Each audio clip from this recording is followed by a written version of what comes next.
All right, so we'll call to order the regular business meeting for the Board of Education of Community High School District 128 for Monday, March 15th to order. If I could ask everyone to stand, please, and recite the Pledge of Allegiance. Allegiance to the flag of the United States of America and to the republic for which it stands, one nation, under God, indivisible, with liberty and justice for all. Okay, roll call, please. Jim Batson, Here. Don Carmichael, Here. Pat Rooney, Here. Lisa Hessel, Lisa's remote. Lisa, oh. Lisa, you're muted. Lisa, you're Lisa. muted. Can you hear us? You're Lisa muted. Hessel, Can Lisa hear us? Lisa, Can anyone hear us? Lisa, you're on mute. I don't think she can hear us. Quinn, can you hear us? Or else in our text. Paul, you can hear us? Okay. I can hear you. Said she has no audio, so we need to fix that. oh, She says she has no audio. All right, hang on a second. Let's tell her to log in again. Yes, we can wait. Did you text her, Pat? Yeah, I just texted her. Can you hear us now, Lisa? I can. The sound just came through. Thank you. Great. All right. Lisa Hessel, Here. Kevin Huber. Here. Karen Lundstedt. Here. Casey Rooney. Here. Okay. All right. So we have everybody either present or online. I will just comment, board member Hessel would be here this evening, except that one of her children was contact traced, I think over the past week. And so she told me she would be unable to make it. So thank she and her family for respecting the process there. Okay. Our agenda tonight, we're going to open up with a public hearing regarding our intent to actually sell some working cash fund bonds. Then we'll open it up for public comment. I believe there's only one comment this evening. Then we will have the school board representatives report. We'll have our superintendent's report. We'll approve the consent vote agenda, which we have reviewed last week, and then have brief updates from program and personnel, facilities and finance. And anything from ISB, Jim? No, not tonight. Okay, CEDAW? Yeah. Okay, a little update from CEDAW. And then we have a very brief executive session, and then we will return, and we do anticipate taking some action there, and that's the last agenda item.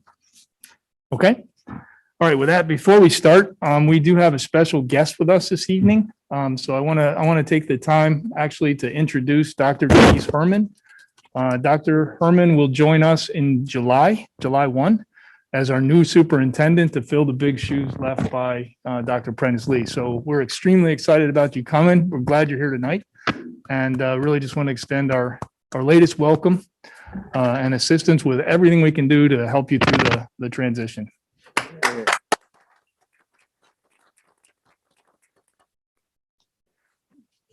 All right, moving along.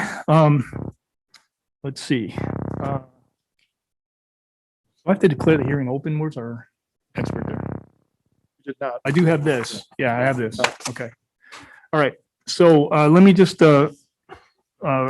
recite for the record, due to the pandemic, we must limit the number of members of the public to 10. I don't see any other than Dr. Herman. Access has been provided for the public to contemporaneously hear all discussion, testimony, and roll call votes.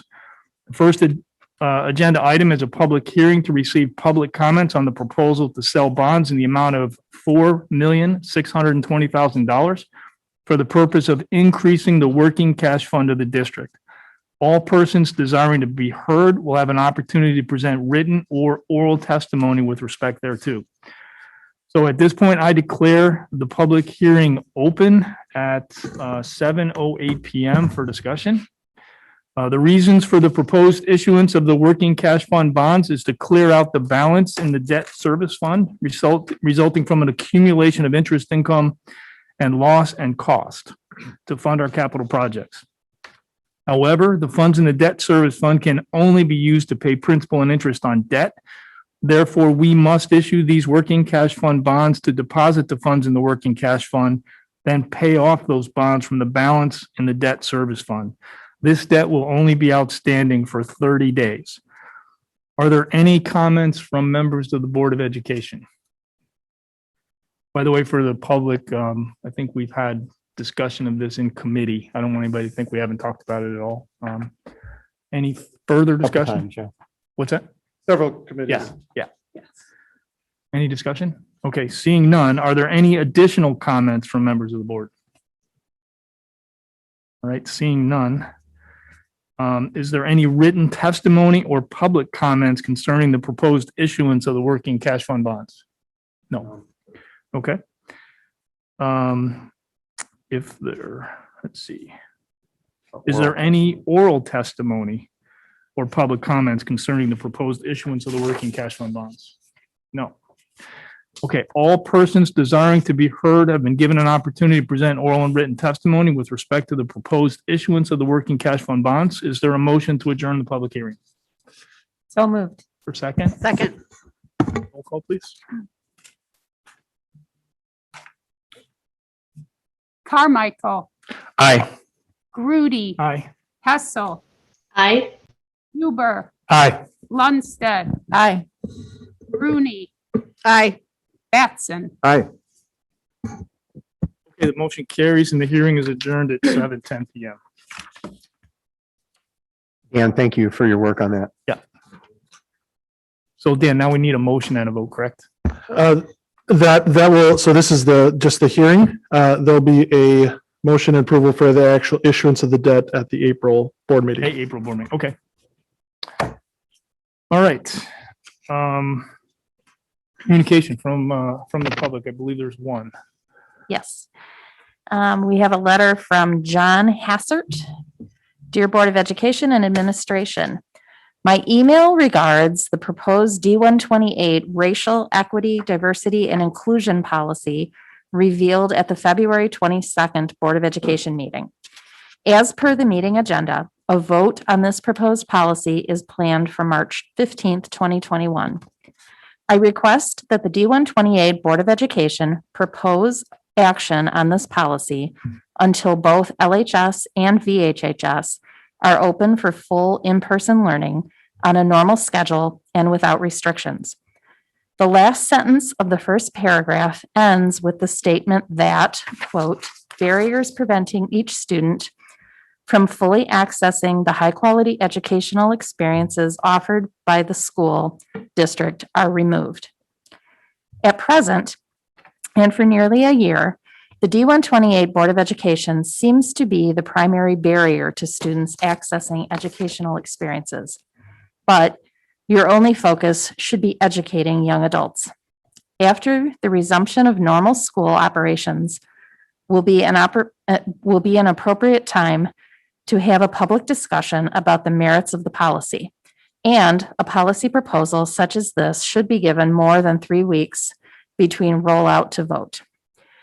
As to the proposed policy itself, it makes every aspect of D128 about race, identity, particularly as it relates to the directives and reporting metrics that will be required of a school administration.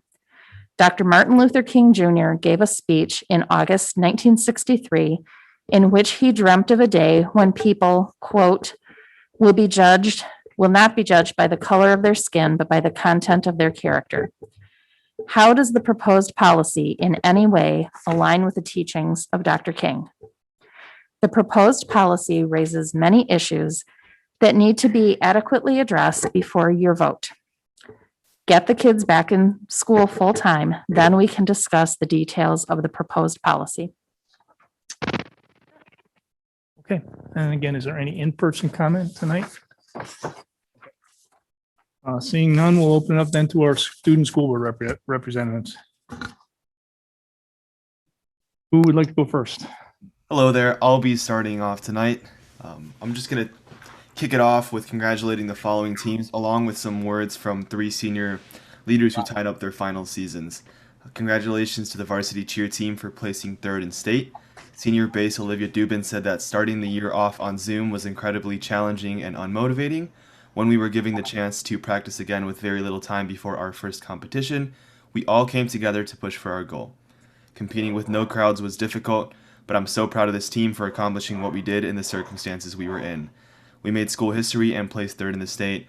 I am so happy with the way our season ended. And then another congratulations to the varsity girls gymnastics team for winning the CSL North Division Championships. Senior captain Mia Mihalik said, "We had a different vision for the season back in November, before we had a week of in-person practice followed by about a month of Zoom. Everyone dreaded that, but ended up coming together and getting closer as a team. Virtual meets, no parents in the stands, and COVID overall have shown us how quickly things can change, but just how quickly we can learn to adapt. I am incredibly proud of everyone on this team." And finally, congratulations to the varsity dance team for finishing 12th in the state at the virtual IHSA State Dance Championships. Senior captain Ava Hammond said the season started off different than usual because all of our practices were on Zoom. It was hard to stay motivated, but the whole team came together and we pushed through. When we finally got back to in-person practice, we knew not to take anything for granted. We worked so hard, making this our comeback year. I have never been more proud to call myself a captain of this team. Even though this was a really difficult year, we didn't let it stop us. I think off to Eva now. Thanks. Boys soccer has begun at VHHS. Normally there are 3 boys teams, but due to the decline in participations, the teams will be decreasing to 2 teams for the season. Due to COVID, there will be no state series, but a small in-conference tournament the final week. Coach Smith stated that the goal for our team is to not only win and have fun, but to teach life through soccer. Coach Smith and McCallie would like to shout out to the seniors on the team for taking leadership roles and keeping their head up, despite that COVID has taken away their senior season. To continue on to clubs, the National Honor Society hosted a winter supply food drive on February 27th and March 6th. On these dates, 54 bags of supplies were picked up on porches by NHS members. Cleaning supplies, laundry detergent, and paper goods were the biggest contributions to meet our community's greatest needs. Tomorrow, Tuesday the 16th, is the Student Council-sponsored Senior Yard Signs and Panoramic Picture event. Seniors have the opportunity to pick up a yard sign to place in their front yard. In addition, students are asked to have their picture taken between classes tomorrow, because every year VHHS takes a panoramic picture of the graduating class. Now on to Kayla. My dog's barking, but I hope you can still hear me. Last week was a new The Scratching Post issue came out. In the magazine, it talks about how important issues like learning about the LGBTQ plus community and social studies and Biden's presidency, as well as the how to take care of our planet, and of course, news on the upcoming board elections. Good luck to everyone running. VH2O, Vernon Hills Environmental Club, is planning on having an Earth Month or an Earth couple of weeks. The Environment Club plans to have a guest speaker, Lucy Biggers, who works for Now This News and focuses on sustainability in the climate crisis. The club will have a different theme every week of environmental causes and will ask trivia to go along with the theme. There will be prizes. The Environmental Club is also part of the Daring Initiative and will educate students on how living sustainably is good for your well-being. Congratulations to the VHS math team who finished first in the wing division of our North Suburban Math League, NSML, for the 2021 season. Rahul Gupta wrote a perfect paper to help the schoolers complete the come from behind victory in the final meet of the year yet last Thursday. FBLA, sorry, can you still hear me? Sure. Okay. 2 students won seats for the FBLA Northern Area Officer Team. President David Munn, Treasurer I'm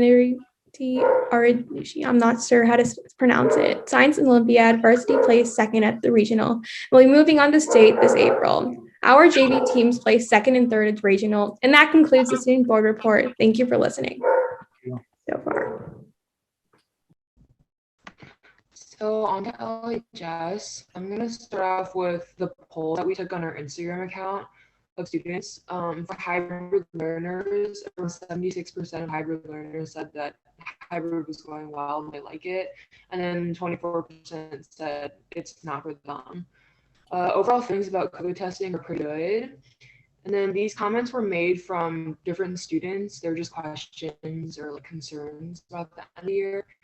Someone said, if we test positive or are deemed close contact, will we still be able to take in-person AP tests at the end of the year? Another person said, sports are not being held to the same standards as other clubs are. When not on the field, players don't wear masks while act and theater can't even be close to each other. Someone had a question about seniors not being able to have their parents at graduation. And then lastly, someone said going full day will cause me and hybrid to drop to e-school, which is unfair. So for fine arts, band, we're preparing to release our winter concert cycle after spring break. We're recording all 4 concert bands and also both jazz bands during our in-person times throughout these few weeks leading up to spring break. And these videos will be publicly released to replace a usual live concert performance. And we will be dressed up in our videos, and also e-learners are included in this by doing online recordings, and we're making video recordings of ourselves. And as someone in band, I can say for all of us that we really miss like our live performances. I just really hope we can continue next year, because I think it's really important for performers to be able to perform for a live audience. And it's nowhere like near the same if it's just recording. This week, Marching Wildcats will be taking over the field again since October of 2019. The first rehearsal will be on Wednesday, either outdoors or in the fine arts wing, based on the weather. And Pitt Orchestra finished recording their pieces for the musical in late February. And they had around 10 rehearsals in total, but these rehearsals were very demanding and not to be taken lightly. They practiced 2 hours every rehearsal twice a week, and also with 2 recording sessions at the end, making some rehearsals up to 4 hours long. So they started rehearsing in late January with a very short period of time to put together a performance like this and just a soundtrack for the musical. And these musicians are very amazing, and they put in a lot of effort to sound ready in such a short period of time. And it's not easy to do at all. And then I would just like to for their efforts, and we congratulate them on their accomplishments. And that's it for fine arts. Marilyn, can I ask one quick question? How many respondents were in your survey? Roughly? I'm not sure. I think Kamal has access. I don't have Instagram right now on my phone. Okay, no, that's fine. It was kind of small. It was like mid 60s. So it was, but for Instagram, people who follow us, it was most of our followers. Okay, thanks. All right, I can take over from here. So spring sports have now started, and most teams have finished tryouts. So student athletes are beginning practices and starting to exempt from gym. I can say firsthand from what I've seen that players and coaches are doing a tremendous job of executing athletics in a safe environment. Players and coaches have masks on the entire time. And again, as an athlete, I can't thank the board, and I just say enough for allowing sports to return. However, I do have an issue with how COVID exposure is being handled in sports right now. For example, on the first day of tryouts, 1 soccer player tested positive. The whole team was labeled close contacts, and everyone who attended the tryout was forced into a full quarantine. Labeling every player a close contact is just not accurate. According to the CDC, a close contact is being within 6 feet of an infected person for 15 minutes or more, and that doesn't really happen in soccer, or a medium risk sport that trains outdoors with masks. I'm not sure what the correct solution to handle this should have been, but I do not believe it was handled properly, and as a player, it's kind of frustrating. I understand the decision was not made by Libertyville High School, and I believe it was by the Lake County Health Board. I'm just also a little bit confused with the lack of consistency because, for example, I had a classmate test positive who was sitting 1 desk away from me inside, and I did not have to quarantine for that. But when a player on my team who was half a football field away from me the entire practice tested positive outdoors, I did have to quarantine for that. Additionally, I just hope this can change so other sports don't have to experience an entire team shutdown in the future. Winter sports are now wrapped up at LHS, and we had some notable accomplishments. LHS had 2 teams able to participate in state, and that was cheer, who finished 12th in state, and POMS, who finished 5th in state. Girls bowling were NSC champs, and girls and boys basketball both won the conference tournament. And a special congrats to senior Lauren Huber, who recently passed 1,000 career points for girls basketball.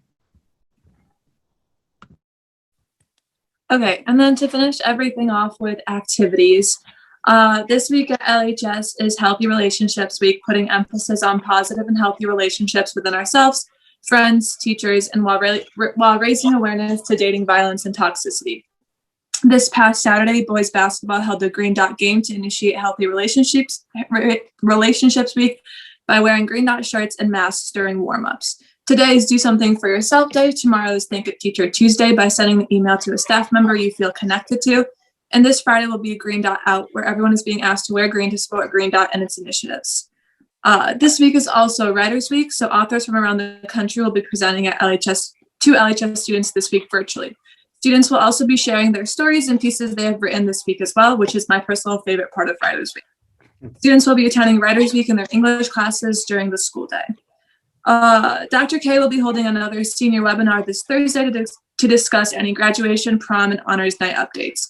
In regards to prom, it will continue to be a formal junior-senior event, just as in the past years on May 22nd at Libertyville High School.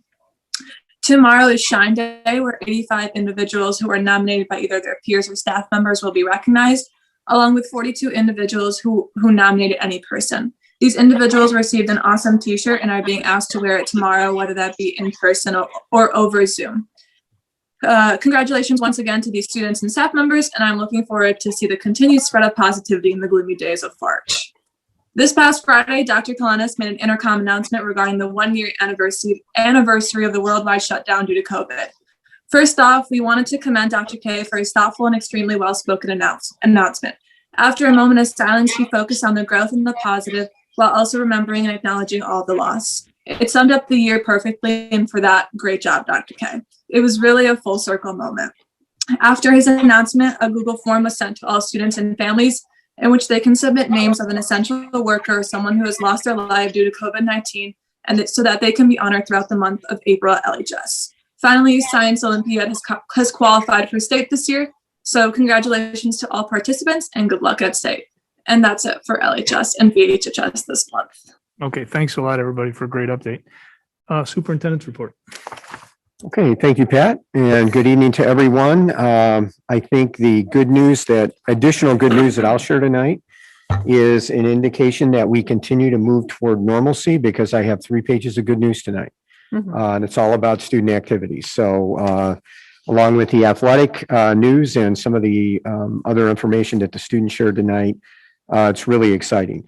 So the VHH math team won the Wang division of the North Suburban Math League for 2021. The following students wrote perfect papers this year: freshman Karen Kai, Kandarp Vadia, junior Krish Asher, and senior Rahul Gupta. This year's top scores at each grade level were freshman Karen Kai, sophomore Jeremy Brahms, junior Josh Kalinowski, and senior Rahul Gupta. The team is coached by Jessica Chapman, Allison Chiora, Abby Gutzmer, Alex Joe, and Steve Corney. Next up for the Cougars is the ICTM regional competition taking place virtually today through Wednesday, March 17th. LHS senior Sarah Dowden recently qualified for nationals in the Lincoln Douglas debate tournament. She represented LHS last weekend at the IHSA varsity state debate tournament, competing in the Lincoln Douglas division. The VHHS Junior State of America team recently participated in the Virtual Winter Congress Convention, which is a national event where the Midwest JSA combines with other regions to form a mock Congress where bills are proposed, debated, and voted on. There are also activism events and fun debates.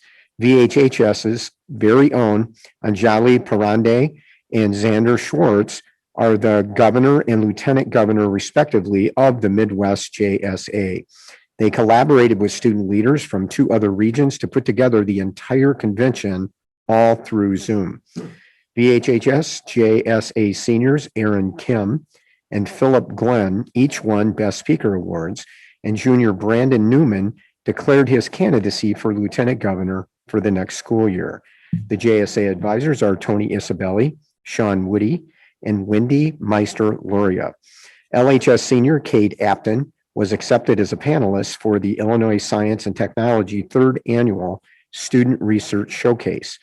The showcase is a celebration of inquiry and student mentor collaboration on ISTI's Mentor Matching Engine, or MME, an online collaboration tool that links students and mentors anytime, anywhere.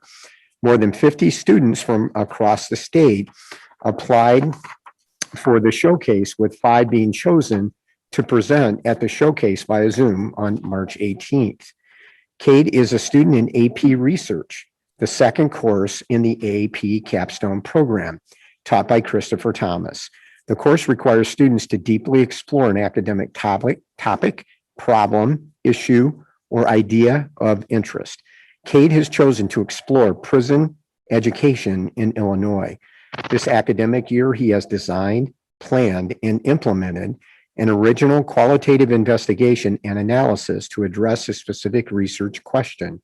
His study will culminate in an academic paper of 4,000 to 5,000 words, along with a presentation and an oral defense. His project is titled Permanent Education, a qualitative examination of post-secondary correctional education in Illinois. As a panelist for the showcase, Cade will offer a 5-minute presentation of his research study, as well as discuss his progress in a Q&A. LHS math team members, Nikhil Patel and Liam Tucker, qualified for the American Invitational Mathematics Examination, or AIM, by placing in the top 5% of all competitors worldwide on the American Mathematics Competition, which was held at LHS on February 4th. They competed in the AIM on March 10th. Also in math news, freshman George Liu won the Fresh Soft Division of the AMC contest. Members of the District 128 Storm Special Olympics team recently competed in the area snowshoe competition at Bartlett Hills Golf Club. Our athletes made us proud, overcoming difficult course conditions and an adapted event schedule from what we are used to, and registered some very impressive results.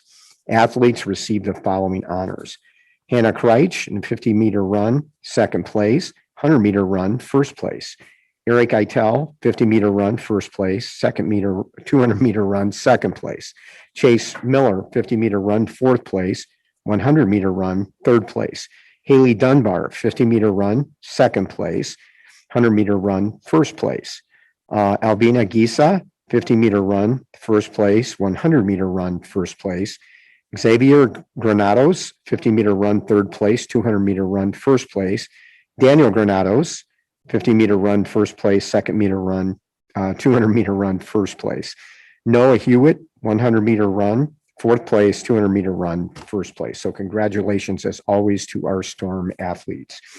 BHHS juniors, Sarah Agafanoa Nova and Sophia Kim were selected as semifinalists for the 2020 Anti-Defamation League's First Amendment Art Contest.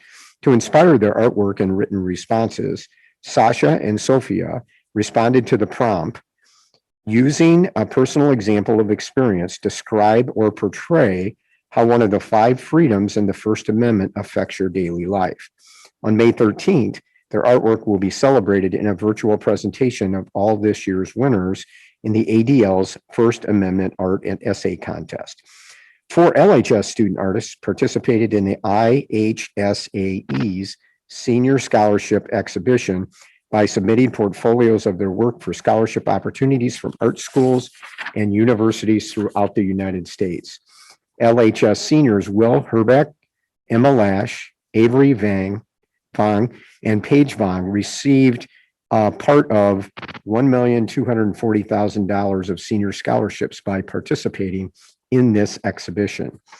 And finally, D128 alum Nolan Kennedy, VHHS 03, is featured in season 1, episode 19 of The Big Fib, available on the Disney Plus channel.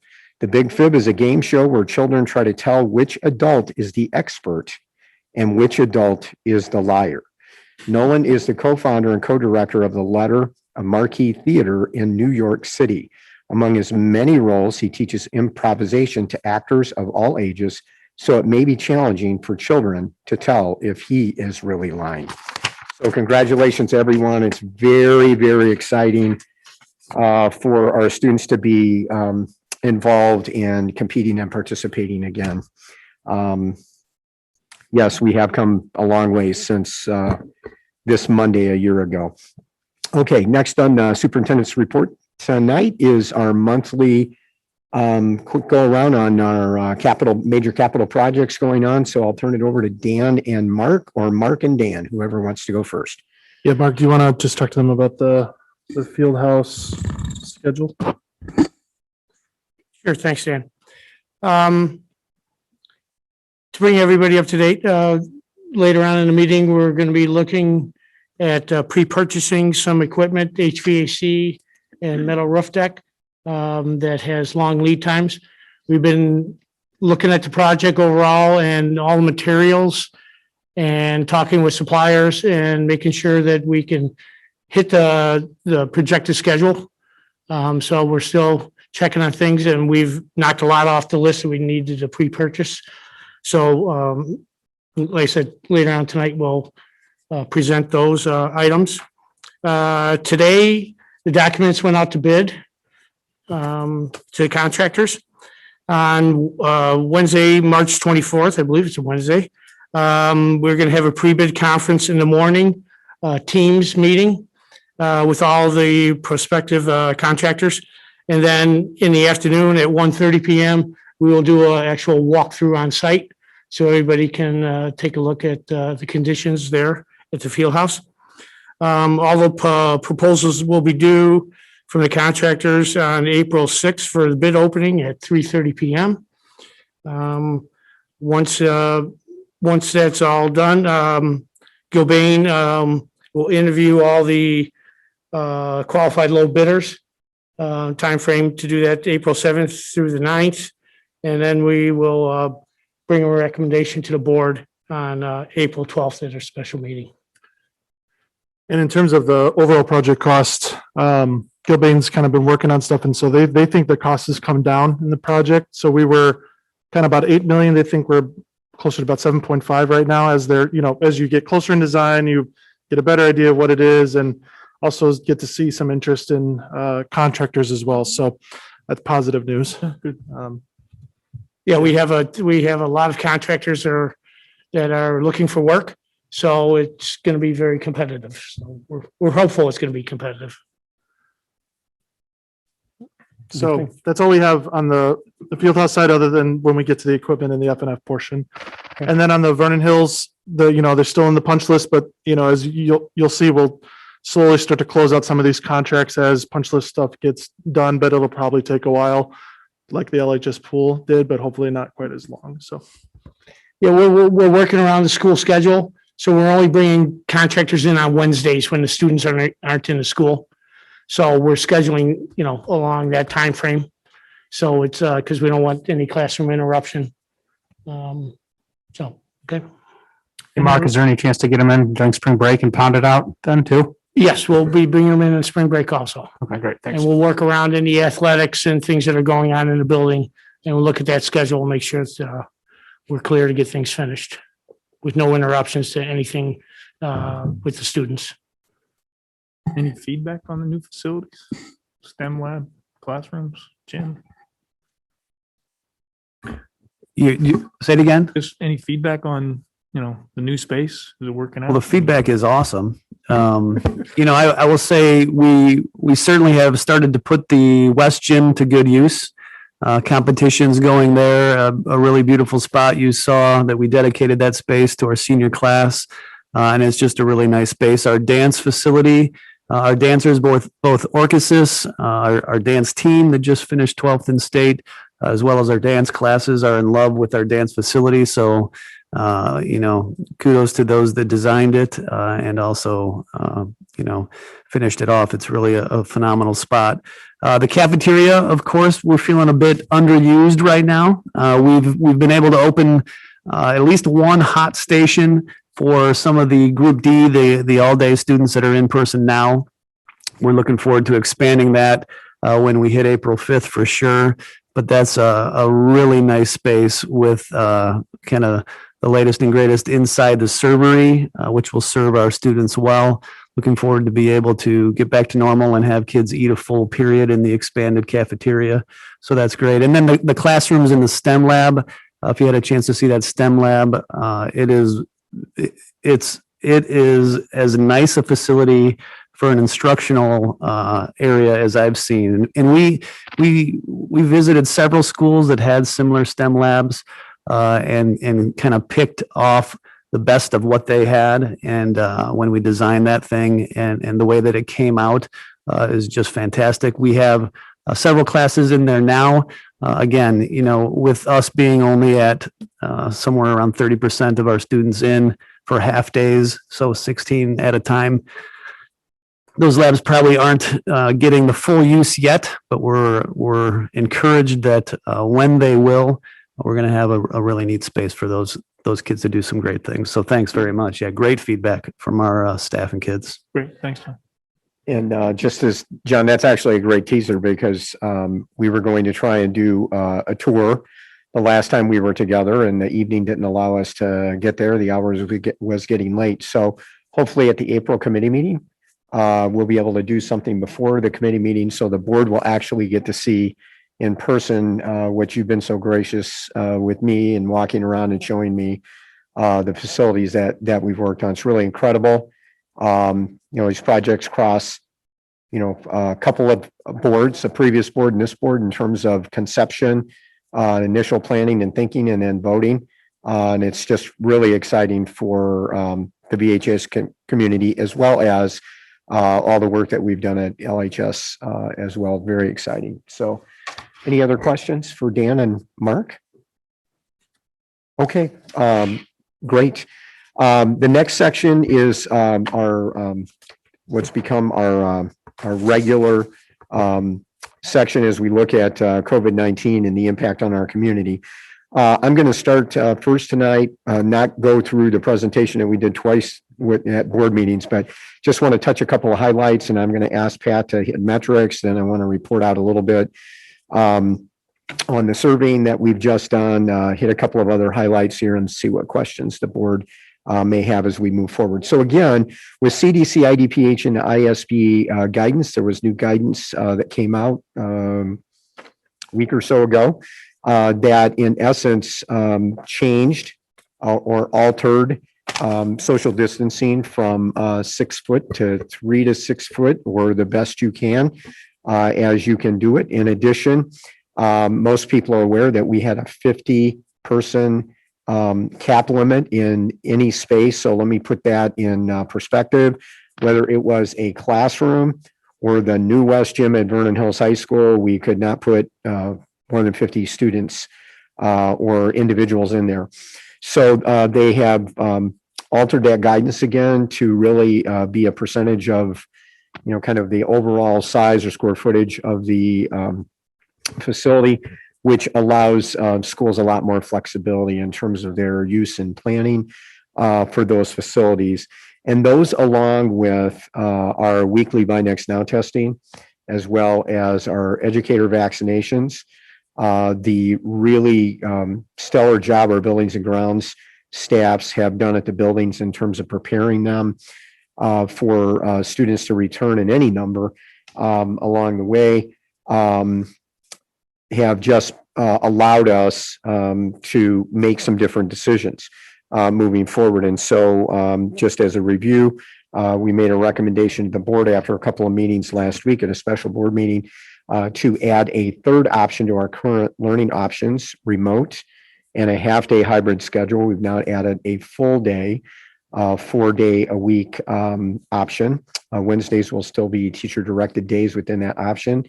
Teachers will still be instructing in multiple modalities to a number of students.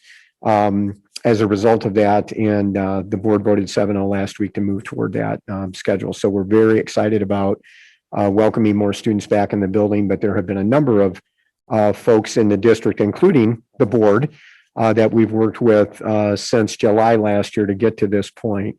And it's another very large step forward for us.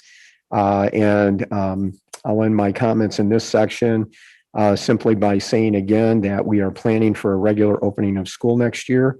And the evidence of that is, the students have signed up for their normal classes. We're going through normal processes to get ready for next year. And hopefully, our area, the state, and the country continues to move in a very positive direction over the next few months as more and more people can be vaccinated. That continues to open up opportunities. But we just want to underscore that our plan is to open school regularly and normally next year.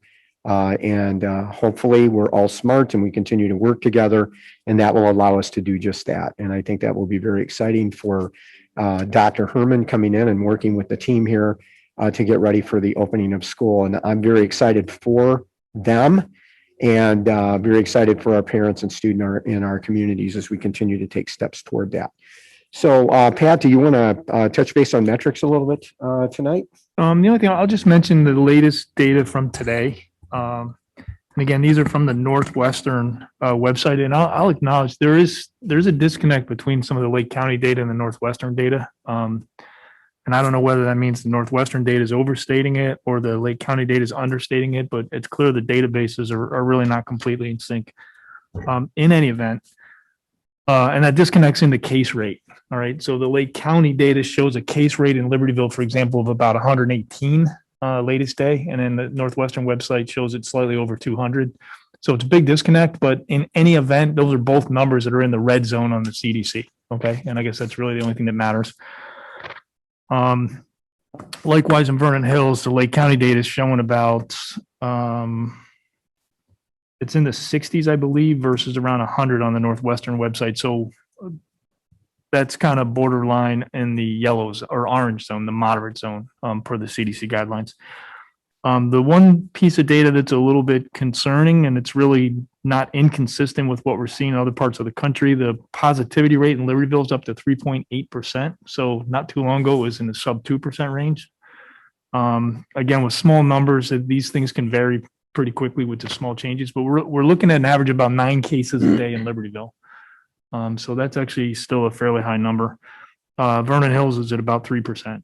All right. So again, all I would do is continue to ask the community to be vigilant. I know it's real easy to think we're on the backside of this thing, but I think based on what we see around the country, around the world, we're honestly not yet. And the best thing we can do is continue to remain vigilant and just kind of hang in there. Any questions for Pat? And again, we, on behalf of the board, the entire district and the communities, we have so appreciated Pat's work on metrics since way back in June when he started to track this for us. We are very fortunate that he's been on the board and he has taken the time and effort to do that for us. It's been very helpful. So thanks again, Pat. We appreciate that. Bryant, if you would be good enough to pull up the slide with the survey data, we want to share the survey data.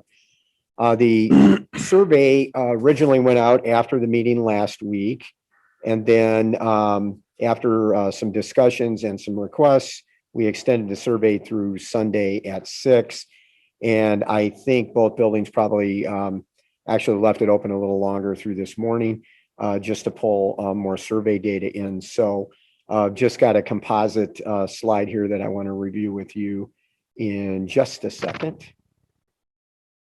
The board has some awareness of this. Okay, so we'll start with Libertyville. So again, the percentage number is divided by the enrollment of the school. If we just use the number of respondents on the survey and we don't get to 100%, then the number's a little misleading. So here is the final data as crunched by our dynamic data duo of Ole Stevens and Andy Young. So combined data. Tom, are we missing something? I was just asking if Bryant wanted to minimize his. Oh, okay, sure. Just get more of the. Wait just a second. It's not me. Table on. It's not him. Oh, I think you could at least see the end there. Okay, sorry, Tom. Right. Sorry. Okay, so here's the survey data. So at Libertyville, opting for all day in person, about 44% of the students, again, rounded up or rounded down, based on where the break in the numbers won. Hybrid in person, 28%, and remote learning, 28%. So as a note, 72% of LHS learners will attend all or part of school in an in-person model. And basically you just take, the 44% all day plus the 28 half-day hybrid and put that together, and that's 72%. So at Vernon Hills, 29% of the parents selected all day in person, hybrid in person, and 56% selected remote learning. And at Vernon Hills, 44% of VHHS learners will attend all or part of an in-school or an in-person model during the day. And again, just 29 plus 15 is 44. moving forward. So that gives us a snapshot of what the data looks like and how the students will be coming to us, and we'll be working with them, come April 5th. If I would say Tom and John, so if a parent contacted you tomorrow and said, oh, I'm in hybrid, but now I think I want to go to all day, or I'm in remote, but now I want to go hybrid in person, we'd process that conversation. We'd look at the numbers, in the building, and then we go forward from there. So the design is this gives us a place to start. And it's clear that there's obviously an interest in the all-day in-person option, and there continues to be an interest in hybrid and remote learning as well. So let me make one note here from the Lake County Superintendent's conversation with Carmen Ayala a week ago. And Dr. Ayala, we were talking about remote learning with her.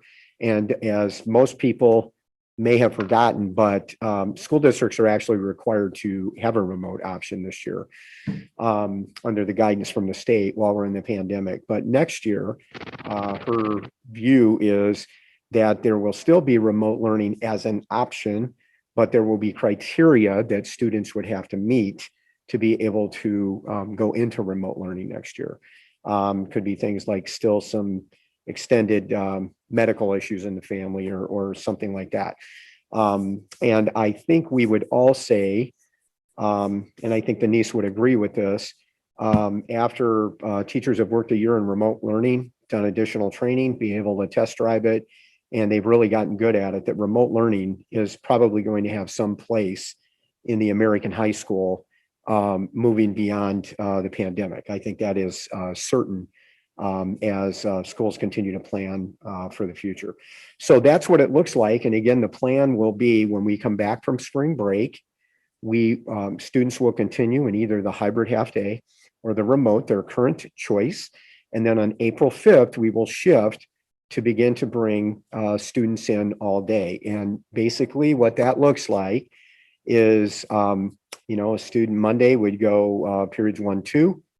They'd have office hours, lunch break, and then they would go 3, 4. And on Tuesdays, they would do the afternoon part of their schedule. Wednesdays, again, teacher directed day. And then Thursday and Friday, they would essentially repeat Monday and Tuesday. Tom and John and their teams are planning for lunches. Although we didn't share that data tonight, we've also surveyed parents on lunches, and both campuses had different driving questions that they had to ask for students that are old enough to drive, and then transportation. So we have that data. We're already working on those things. Tom and John are working on their lunch periods to be able to socially distance students.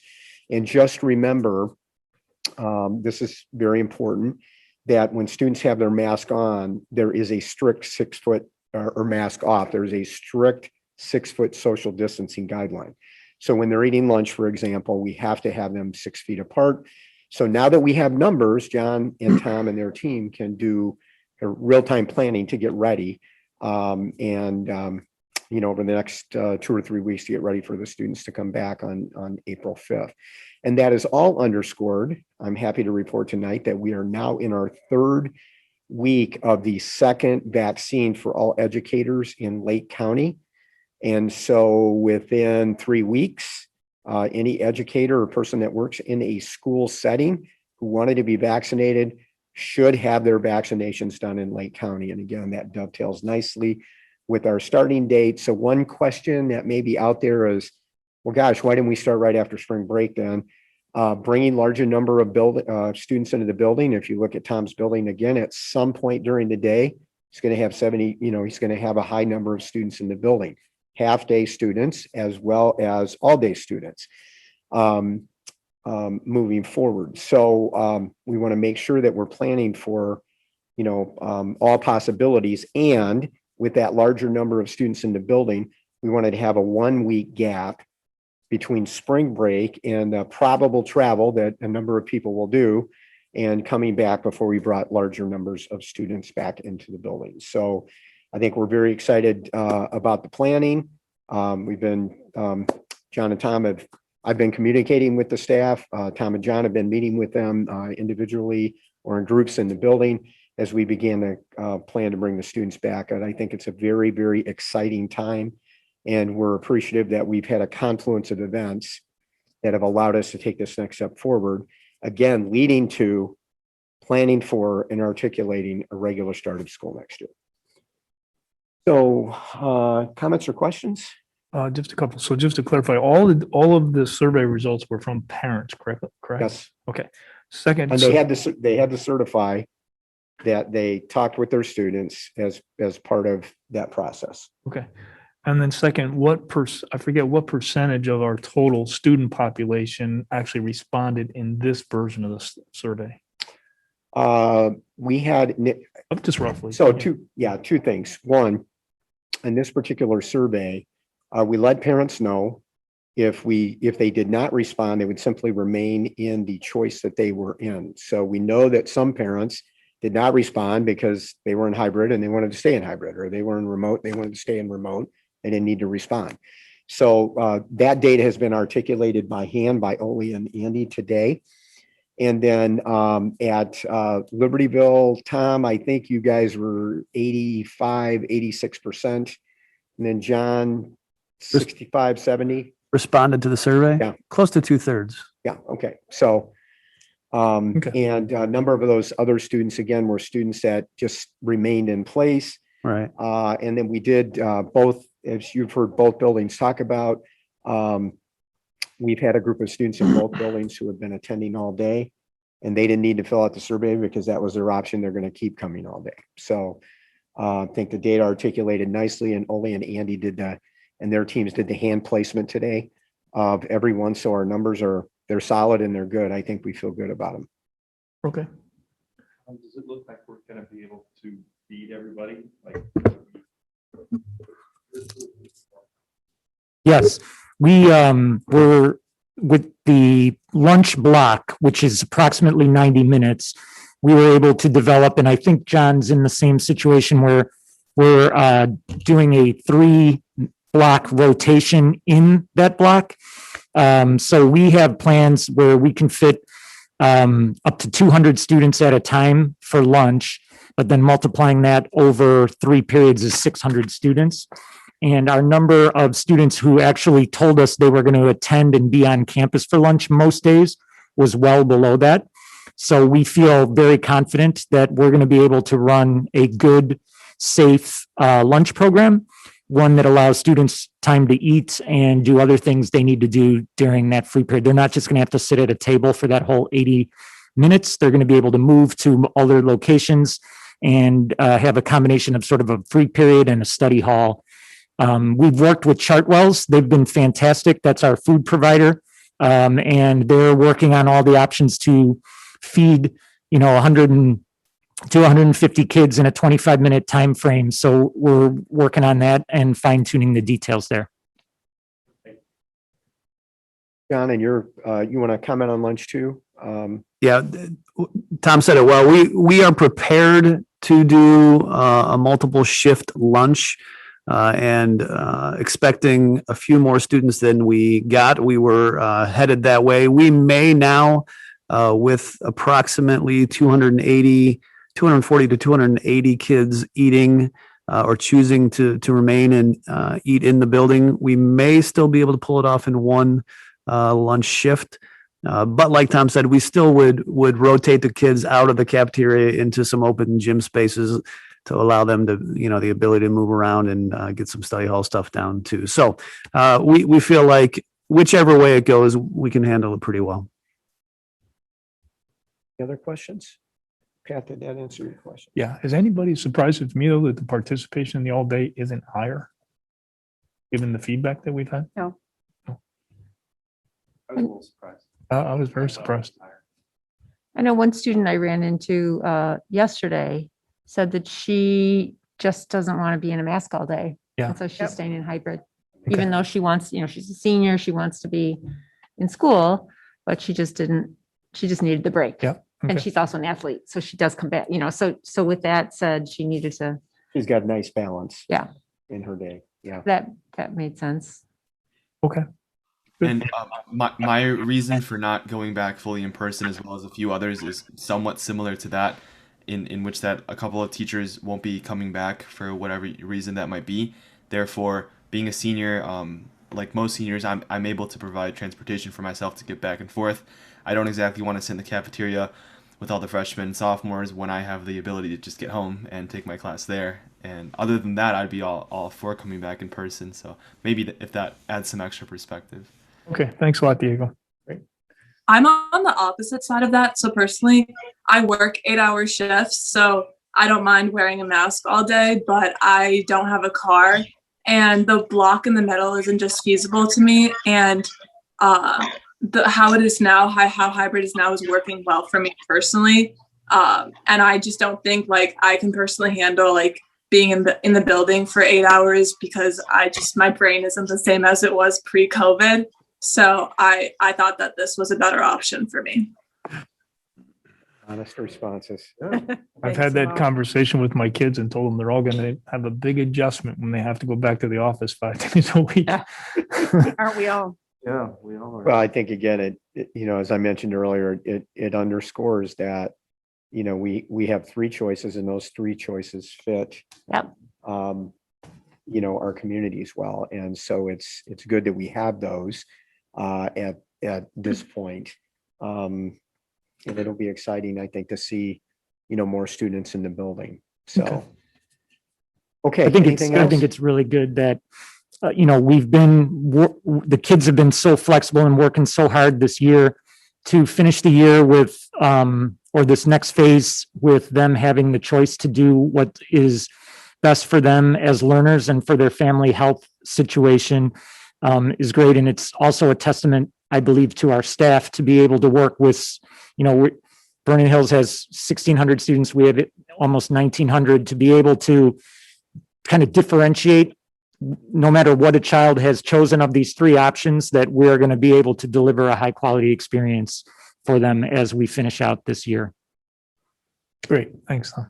Yeah. And Tom, that's a really good point. I think we would all say that, there's been continued growth over the year. There's no, as I think John pointed out before, there's no, absolute perfect model for 100% of the students, at any given time, whether it's all in person or it's a mix of things like we're doing right now. But I think our staff has worked very hard at really creating this from scratch with no past experience, no research to support, working in a pandemic under multiple modalities and training for that. And what I want to assure our communities is that we're going to continue to work to improve till the last day of school this year. So, that's been our mantra the whole year. That was our mantra, our kind of call to order at the beginning of the year. And our staff will continue to work on that. We'll continue to work on getting better every day, because that's what we do here. So it'll be exciting to get some more students back in the building and have some students be able to have that option. And it's been a journey to get here, as we all know. It's been tough for our parents. It's been tough for our students. It's been tough for the staff. It's been tough for the board and the administration working with the board. But we're here and we're taking another step forward, and that's really exciting, I think. So, okay. Dan, I think there's probably nothing more to add in transportation than we've covered with the board. We'll make transportation, work. It's just, the addition of some additional transportation, and Dan and the buildings will work with our bus company to make that work. Okay, the next thing I put on the agenda tonight is as things start to open up a little bit, and we're coming to the end of the year, there are a number of traditional end of year activities. And I think one of the students touched on prom tonight. There's graduation. So I just asked John and Tom, and they're in the working phase. So we're clear, they're still working, no final decisions, made on some of these things. But if they would both take a few minutes and just talk about your conversation with your teams and your parent groups and students for some of the traditional end of year activities that we were not able to really even have a conversation about last year. So John, you want to go first and then we'll go to Tom? Sure. Thanks, Prentice. We we have had opportunities to communicate together as a staff here and then share with our parents and community, our senior students at large about some of our plans to celebrate our seniors. Obviously, spring is such an important point to bring closure and celebration to the senior class, and the class of 2021, of course, deserves that same sense of meaning and celebration. So we've shared some details with the senior class. As you said, though, Prentice, some of these details are soft and changing. Even in the last couple of days, we've had kind of a shift in one of our plans. I do want to give a shout out to a group of parents that has worked closely with us to kind of partner and create some really fun outside of school events and opportunities for our seniors as well. We mentioned briefly the prom, and of course, we cannot do a traditional prom in this day and age with COVID, so there will not be a formal dance, as it were. We don't have access to the Renaissance Hotel down in Schaumburg like we have for the past several years, except for last year, of course. But we are doing an event here. We're calling it our Masquerade event on April 24th. It is a formal event as chosen by our senior class. We do have about 200 seniors attending, which is fairly kind of in line with what a typical senior prom would be here on a given year. We're going to have a couple shifts of students so that there are smaller groups of students coming into the building at once. So 2 or 3 right now, depending on the numbers of students who kind of finally choose to come. We'll have live entertainment. We'll have some photo opportunities and some fun things for the kids to do, but of course, keeping them safe and socially distanced and all of that stuff. Last year, we had a pretty successful recognition moment with our seniors when we did a drive-by parade. And maybe some of you were out in our parking lot in the senior or the Nike site to view that last year. I know our seniors last year loved it. The parents of our seniors last year as well, and so did our staff. And so we are going to recreate that for this year's senior class. We'll do it again here on our campus, working with the police and our neighbors in the business parkway to make that happen. In order to have that happen, we are going to do it on a Sunday. So right now we've announced that date as May 16, and we will be honoring those kids with a parade. That was also going to be the same day that we did something to honor the kids who have earned scholarships and awards. We have, of course, hundreds of kids every year that apply for local scholarships, national scholarships, and also awards through the school, awards and scholarships through the school, and normally have a really meaningful full school assembly during the day in the spring, close to graduation. Of course, we won't have the opportunity to do a full school assembly, but we were going to tie it to this parade. However, this is one of the things that has kind of changed now as the guidance has changed and we're allowing more individuals into our closed spaces. So we are considering a date and an opportunity to bring in those students who are earning awards and do an awards ceremony here at school. Some of those details still to be decided. And then finally, graduation. We had announced to our seniors and their parents that we were pushing towards moving off of our Thursday, May 27th date and pushing to Sunday, May 30th. Here in our football stadium and doing smaller ceremonies of, let's say, 60 to 80 students and their families in order to accommodate some of the guidelines that ISBE and IDPH have put in place for us. But again, that has opened up a bit for us. So we feel now that we have the opportunity to put all of our graduates on the football field at one time, spreading their chairs out, getting all of them onto the football field, and then inviting parents and guardians at smaller numbers, probably not as many as they would in years past. Normally we would have, a family, a student would have 5 tickets for graduation. We'll probably have to have something smaller than that.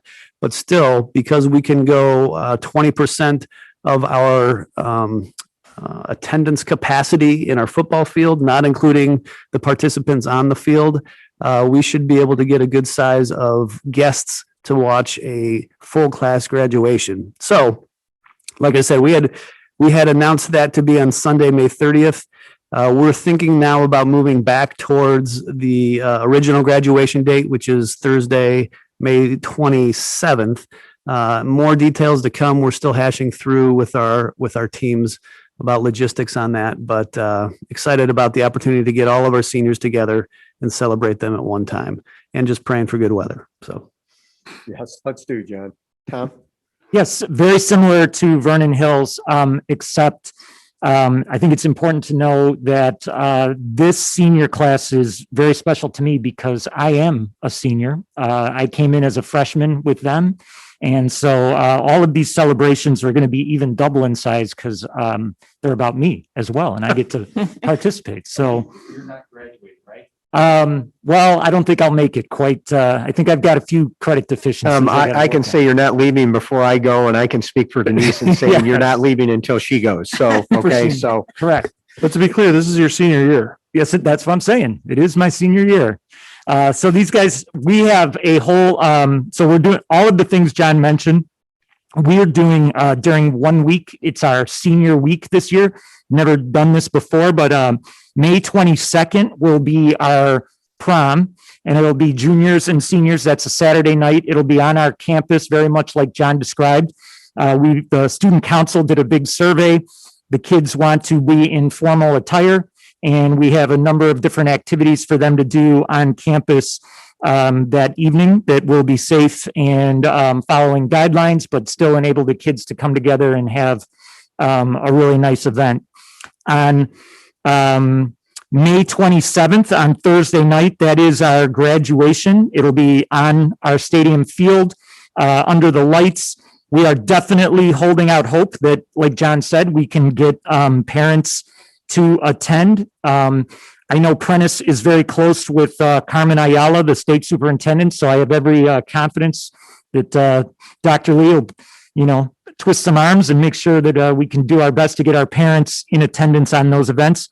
Right now, our stadium capacity, as John said, is 20%. Worst case scenario, I think we can set our stadium capacity at 52,000, and that should get us the 20% we need. Tom, you did say, I think you told me earlier today that you struggle in math in school, right? I did. Yeah. So if you put me out there counting, the number may come back at 52,000 capacity. Just don't tell the fire marshal. We will have our parents, we have a tradition in Libertyville. Our senior parents have always been really wonderful in planning a grad party for our students. And we are in discussions about that with some of our senior parents.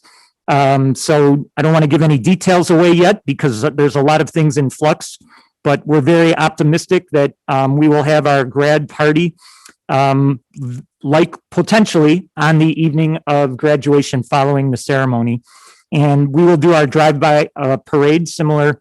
We have some new ideas for it this year. It may not be a drive-by, but we'll still do a senior parade, as well as things like the senior panoramic picture and some of the yard signs and things like that. So lots of very exciting, fun events for our class of 2021 at Vernon Hills and at Libertyville in the month of May.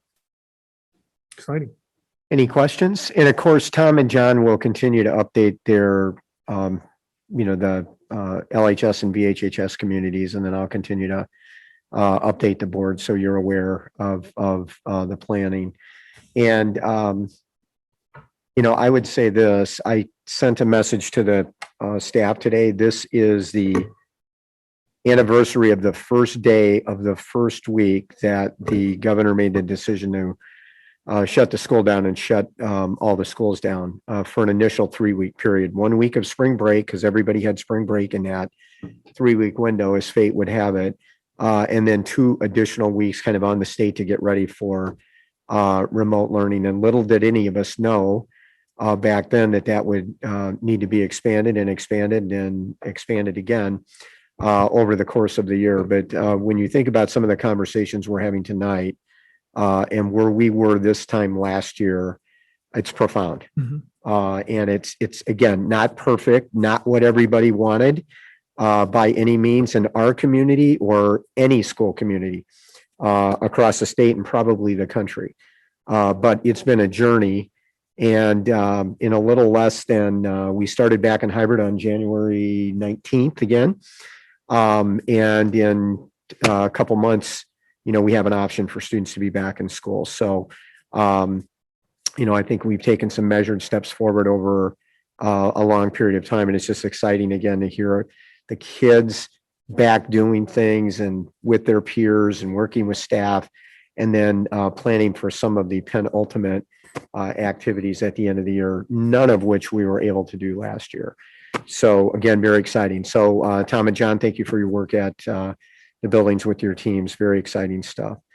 So Dan, anything you want to add on COVID-19 expenditure tracking at this point tonight? No, these are the same numbers that were at our committee meeting just a week ago. So we moved money charging into COVID. So we'll probably hit $1 million once we, finish out with some nursing and the testing. So. Dan, do you expect any money back from this latest stimulus bill, or when do they let you know those things? Yeah, it takes them a little bit. So I'm sorry, Dan, I don't think your microphone is on, so I know the people that are in the room can hear you, but I'm having trouble. My mic was muted.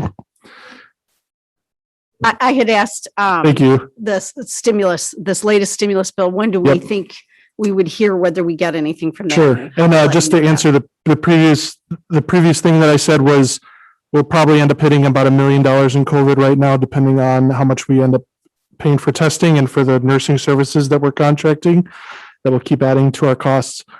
To answer your question, I don't know. It's a little bit difficult to tell. So for the bill that was passed in December, we are right now applying for that grant. So it takes ISB kind of a while to get things set up, to figure out all the parameters they want us to follow, and then communicate that to us, get that all stuff set up. So you can see that's taken about 3 months. Now we should get the money pretty quick once we submit the grant and get that approved. So it might be a few months before we know what we can do. The one thing we do know is this is big. This is a lot of money. This is more, I think this is more than the other packages have been. Combined, I think, Yeah, so we don't know. One thing we have heard from the state superintendent is that 20% of the money must be spent on, I believe it's called learning loss recovery. And then beyond that, there's a lot of flexibility with the money. So far, the money has been totally flexible, as long as it's related to responding to the pandemic. So I'm guessing it will probably be a few months. We kind of knew how much money we would get. We just didn't know like when we would get it, how do we apply for it, that kind of a thing. So they'll have to kind of work on developing that. I'm guessing it would take a few months. Okay. So I had read somewhere where the estimate is somewhere in the 2.3 times what the last one was. Yeah, I think they've gotten, I think this is 5.2 billion like total for, I think 5.2 billion, which is, and now they've had 8 billion total. So I'm not totally sure. It's a lot of money for sure. So, and I apologize. I asked this question last time. I forget the answer. How much was covered so far? It's like $250,000. We've just round down. It's okay. Yeah, well, sorry, I'm not, hold on.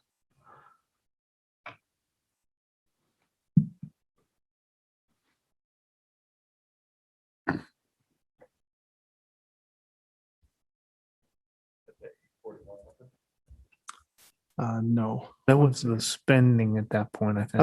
But we've received about 250,000. That's what I thought. I couldn't remember if it was 250 or 150. That's why I didn't want to. So even if we got that again, we'd be at half. If we got twice that, we're at $750,000. Looking at spending $1 million. I mean, the good news is a fair amount of our stuff could get covered there.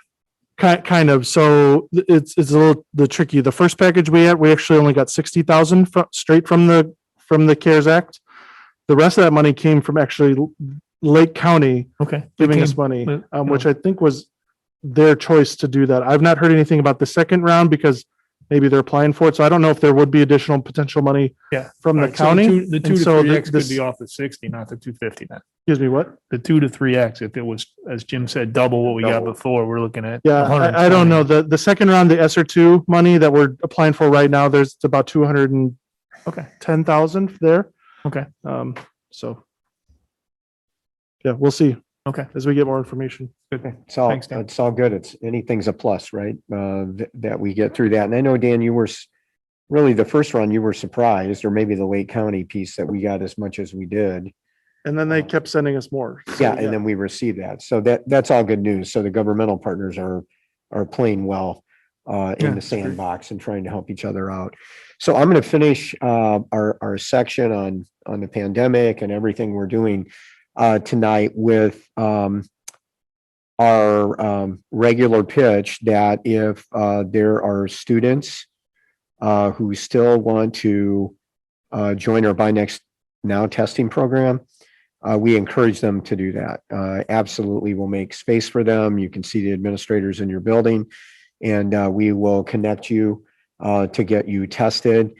We have seen every week 1 or 2 student cases that are found tested positive, that are sometimes asymptomatic, moving forward before that snowballs into a larger number of students. And I think, as Brian has pointed out on a number of cases, virtually all of the ones that are detected and determined are happening someplace outside of school, and we're ending up identifying them in the school setting. So there's plenty of space in the Buy Next Now testing program.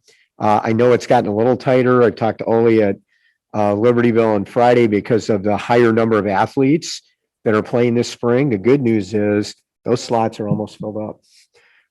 But we can always find space for you, right? If you have a desire to be tested, we will make sure that you get tested every week, because I think we know from following the media that student vaccines are sometime maybe late summer, early fall is what I keep hearing. And I'm sure we'll partner, Lake County Superintendents will partner with the Lake County Health Department again to do that with access and equity for all the school children in Lake County when that comes, but it's going to be a while yet. So the testing is a good program, and we encourage you. And I don't know if you have anything to add. No, I was just going to ask, are we holding it at 65% number? Or are we a little higher? Well, the than that? number's gone up because of the number of student athletes. So because they're required to test. So good.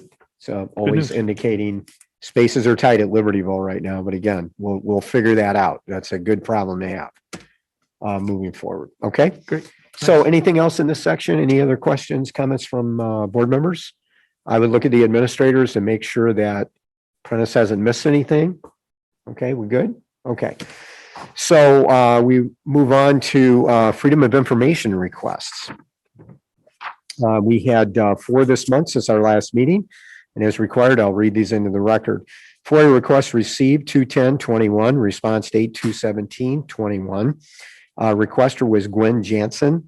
Information requested, communications with the BOE involving any or all of the 11 candidates for the April 6th elections: Catherine Katie Tellerico, Kara Benjamin, Sean Gay, Kara Drumpke, Chris Coughlin, Sanal Kulkarni, Jim Connell, Dale Sherman, Julie Brua, Kevin Huber, and Don Carmichael, if pertinent.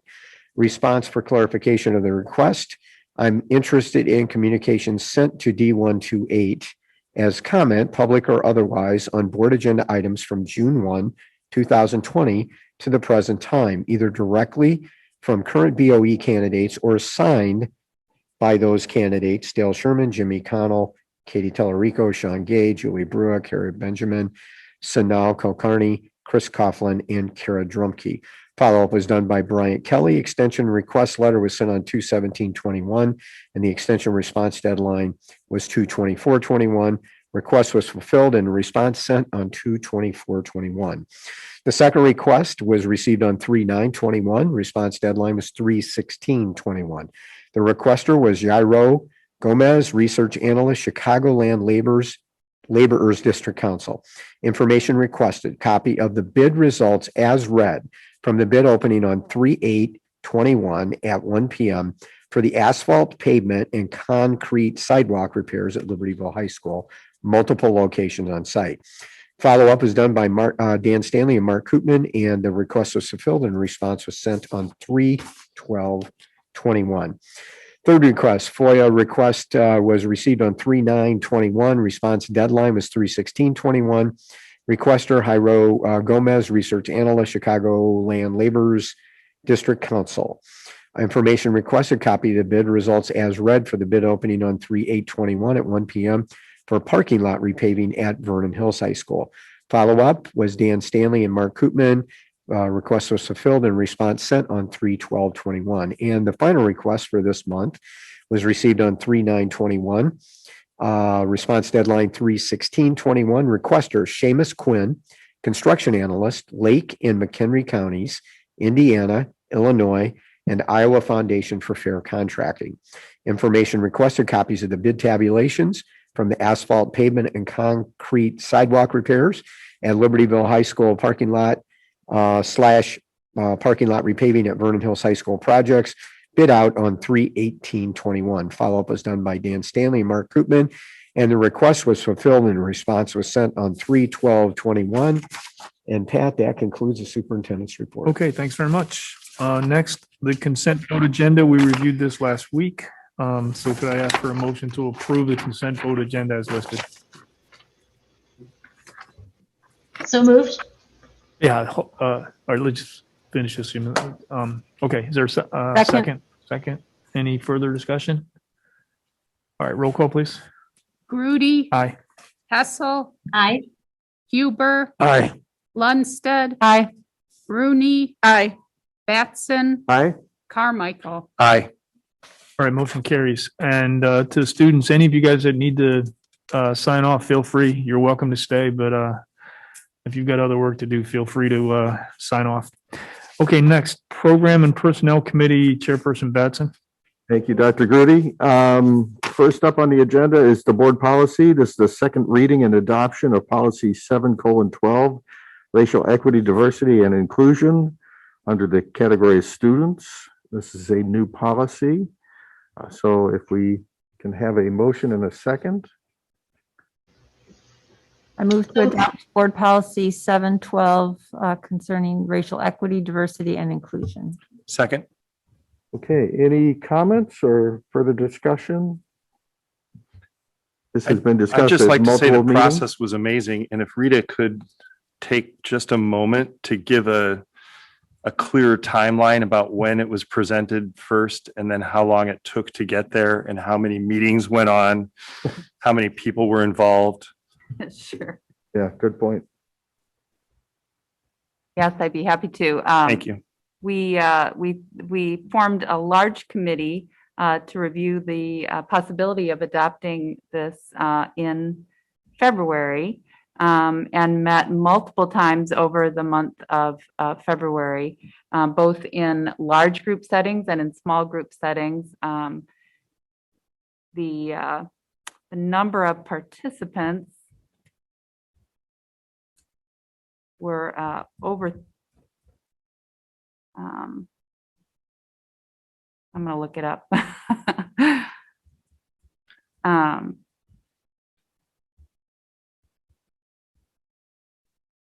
So our stakeholder team actually convened in January, and the team included 32 participants representing students, parents, educational support personnel, educators, administrators, community members, and 2 D128 board members. So the meetings began in late January, and there were 8 meetings in January and February. And over that time, the team developed drafts, sought feedback on the drafts, and revised our language. We consulted with the district attorney and shared the policy also with the full staff for feedback. So it was quite a lengthy process to develop the policy. We sought input from many stakeholders, and we wrote many revisions of the policy before presenting you with the first reading in February and the second reading tonight. Thank you. Thank you. Any other comments or questions? I too thought it was a great process. I'm sure there was some thought on this prior to the January meetings as well. So I know there's a lot of work that went into this, and it's a great step in this journey. It's something that I know the Illinois State Board of Education is encouraging people to do, and we're just sort of at the And you're right, Jim. The work to draft the policy began in January, but the underlying work that resulted in the formation of the policy has been ongoing for a couple of years in the district. Right. And it's been led really well by our equity coordinators, Amy Christian, Ann Singleton, and Tara Young. So this policy represents not only the work of the stakeholder committee, but also the work of a large number of staff members who focused on equity work throughout the district, both at the building and district level. And this is just one more step in that journey, and I appreciate that. Yes, and we couldn't have done it without the support of the board, so we're very appreciative. Yep. Okay, anything else? Okay, can we have a roll call, please? Hessel. Aye. Huber. Aye. Lundstedt. Aye. Rooney. Aye. Batson. Aye. Carmichael. Aye. Grudy. Aye. Okay, motion passes. Jim, can I make one further comment if you don't mind, very quickly? The policy, as everybody knows, has been a long time in coming, and we've been hearing for the last couple of years from Rita, and we've had presentations from the equity coordinators. And as great as the result is in this policy, as thoughtfully crafted, as important the metrics that are included are, even if it were a perfect policy, it doesn't mean anything without the will to move forward with it. And I want to say, I know that I'm joined by everybody on the board that voted for it, all the administrators around this table, and that as somebody who is continuing as a board member, at least for the next 2 years, I can promise that you have my commitment to demonstrate the will to see this policy through. Thank you, Lisa. Anything else? Okay, moving on. The packet and the agenda are sort of flip-flopped here on these next couple of things. I'm going to follow the agenda, the annual staffing report coming up, and this is something that happens every year. Anyone want to give just a brief background on this? This is something Yeah, we've well, and then if discussed. Brian wants to make any comments, just let me make the kind of the 10,000 foot comment here. One of the most important things an administration does every single year on behalf of the school board and the taxpayers in the community is the staffing process. Staffing in the district makes up, depending on the year, roughly 75% of the district's budget. What I want you to know in this district has a long history of the administration taking that responsibility very seriously. And there's balancing the meeting the needs of students by their class selections, but also being rigorous in that process of staffing. So this starts with student course selection, and then those courses are looked at by the building leadership teams and by folks, Bryant and other folks at the district office. And then some original initial work is done at both sites independently. The team comes together and spends 2 or 3 full days in terms of going through every single course in the district. And there's a lot of conversation and give and take. And I'll tell you, I'm very proud of the team here because this sometimes is a contentious process in multi-school districts, as you might imagine. It's very team oriented here, as is everything that we do. There's good give and take at the table, positive give and take at the table to make sure that we're serving the needs of kids, but we're also being responsible to the board and the taxpayers. So, Tom and John and their teams, and then Bryant and Rita and Dan and Kelly Hartwig, who comes in on the special education component, do a phenomenal job with this. And then Bryant does a review with me. And having sat in those chairs many years, I'll ask some questions along the way as well. And then we bring that to you. So what you see tonight is, again, the culmination. And for people that are watching at home, there was an initial review, a detailed review of this done at committee meeting a week ago. And, now it comes to the board to take a look at. So Brian, you want to do some comments or overview here? I'll throw it to you. Just a quick overview. We went over the staffing last week in P&P committee. And you'll see again, just a slight increase in general education staff, special education staff, and then also for non-instructional staff at Vernon Hills with the addition of a Vernon Hills team leader, dean position at 0.6. So our total staff, kind of as we discussed, is based off of enrollment, course requests for all the students. And so I think Prada summed up the summary pretty well. If there's any questions on the staffing report? We recommend adoption of the staffing report. Okay. We have a motion, please. I motion to adopt the staffing report as presented. Second. Okay, any further discussion by the board? Hearing none, let's take a roll call. Huber. Aye. Lundstedt. Aye. Rooney. Aye. Batson. Aye. Carmichael. Aye. Grudy. Aye. Hessel. Aye. Okay, motion passes. Next on the agenda is the annual employment recommendations. In particular, I like the part of this that grants tenure to a number of our teaching staff. So congratulations to them. But we have a number of recommendations here. Anyone want to give a brief overview on that? I can give a brief overview on that. So in the packet, so we have the continuing employment for our first year non-tenured recommendations, our second year non-tenured, and there's actually two groups in there. So there's a second year we're recommending for continuing employment, and some second year teachers that we're recommending for employment plus tenure because they came from another school district under para and were tenured under para. And we took their last two evaluations at the previous school plus ours first two of being excellent. So they'll receive tenure after 2 years.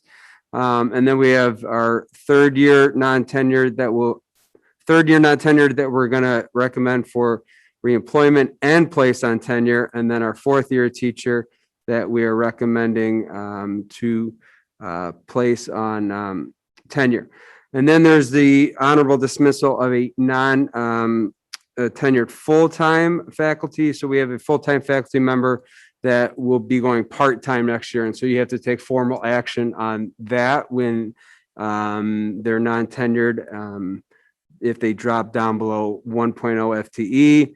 And then our part-time every year, we have to take action on not renewing them as part-time teachers, and a lot of them will be coming back as part-time teachers again, possibly next year too. So, and they've all, just so you know, the ones that you're taking action on, we've had individual conversations in the building, supervisors, principals. So it's not like, all of a sudden they're, pulling up the packet and seeing their names. I think our buildings do a great job of talking to them ahead of time and knowing, that you as the board are going to be taking formal action on it. So. Okay. Any further questions or comments? So we recommend the annual employment recommendations. Did we take a motion on this? No.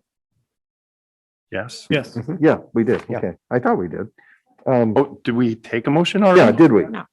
We do. I know we should. but Hasn't been yet. I don't think we've done. Nobody's taken a I didn't know whether we did that before. Move to we went accept the you or not. annual Okay. employment Can I have a motion recommendations? just to make sure?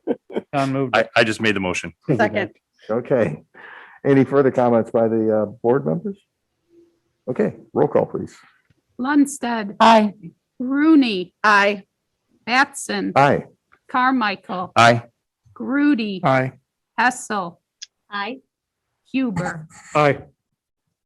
Okay, motion passes. That's what I get for not being able to drink my coffee as fast as I normally would. Okay, so that takes care of employment of employees. Anything under other, anybody? No, We we got D, Department It's D. Supervisors. D and E. Oh, man, It's okay, Jim. it's been a long day. Department supervisors, team leaders, activity directors, work year 2021. It was discussed at the committee meeting, at the beginning of the year, we added 5 extra days for all of our staff. A lot of professional learning. So we actually started the year about the same time. We added 5 days on at the end of the year, but the professional learning to get ready for the school year. And we realized that also our administrators that are 10-month basically is kind of the old term but our administrators, department supervisors, team leaders, activities directors, we're also working 5 extra days. And so we do need the board to take final formal action on this and recommendation to pay them for those 5 extra days of work. And the attorney said we could take formal action and not do 45 amendments to their contract. So thank you. We thought you might appreciate that. Good work, Brian. Yeah, and this was thoroughly discussed again at the committee meeting. So can we have a motion, please? So moved. Second. Okay, thank you. Any further discussion? Roll call, please. Rooney. Aye. Batson. Aye. Carmichael. Aye. Grudy. Aye. Hessel. Aye. Huber. Aye. Lundstedt. Aye. Okay, motion passes. Now, employment of employees. This is where I kind of got goofed up because we did employment recommendations and then we're doubling up here. So these are. It's confusing. Came in after committee, if you believe that, Yeah. only, a few Yeah. days later. Yeah. Just yeah, a we slightly had our longer committee than meeting. usual. But So these are some resignations, some employment that came in since the committee meeting. So can I have a motion, please? so moved. Second. Thank you. Any further discussion? Okay, roll call, please. Batson. Aye. Carmichael. Aye. Grudy. Aye. Hessel. Aye. Huber. Aye. Lundstedt. Aye. Rooney. Aye. Okay, motion passes. Now anything for other? No other? Okay, back to you, Dr. Grudy. Okay. Chairperson Huber, Facilities and Finance. All right, facility and finance, we're gonna do some bid recommendations for some asphalt work at LHS, I think to start. This was gone over in committee, I'm sure, right, Dr. Grudy? You guys covered this? We did. So were there any questions there or any questions now? Seeing none. Can I have a motion to approve the LHS asphalt and concrete proposal as presented, awarded to Manival Construction Company? So move. Second. Okay. All right, no other questions? If you want to call it, Carol? Carmichael. Aye. Grudy. Aye. Hessel. Aye. Huber. Aye. Lundstedt. Aye. Rooney. Aye. Batson. Aye, and since I made the motion, just to be clear for the record, $145,350 was the amount. Thanks, Joe. Okay. And again, that was bid out and that was in the proposal as That's just the presented. base. That's just the base with the alternates. It's Oh, 150,000. I'm sorry, 540. Yeah, so again, that's all as presented in the document that Jim motioned, so. Yeah, it included a contingency, but not the alternate. Okay. We're gonna move on to VHHS asphalt. Different, we didn't give the award to the same person as LHS, it looks like. No, we did not. No, they were not the low bid. Okay, thank you for that. So we talked about this at committee. Any questions tonight? This is a lot more money. It looks like, Mark, you just want to briefly say why this is more, what, about 3 times as much? Give or Yes. take, is LHS? The scope of the project is to remove the whole west parking lot, the drive along the berm, the fire lane around the south side of the building, and also replace the roadway up to the top of the hill to enter to the VHAC.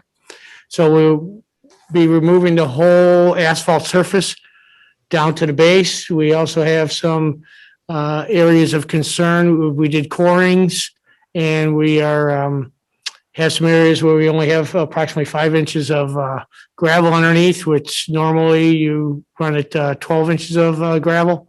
So we'll be doing some digging out those areas and putting in the proper base. So the scope is quite large on this. And as a matter of fact, Evans and Son Blacktop, we worked with them last year. They are the ones that did our tennis courts at Libertyville High School, where we knew we had bad soils in there, and they did a fantastic job with that project. So. All right, great. Thank you for that. So other questions of Mark on this project?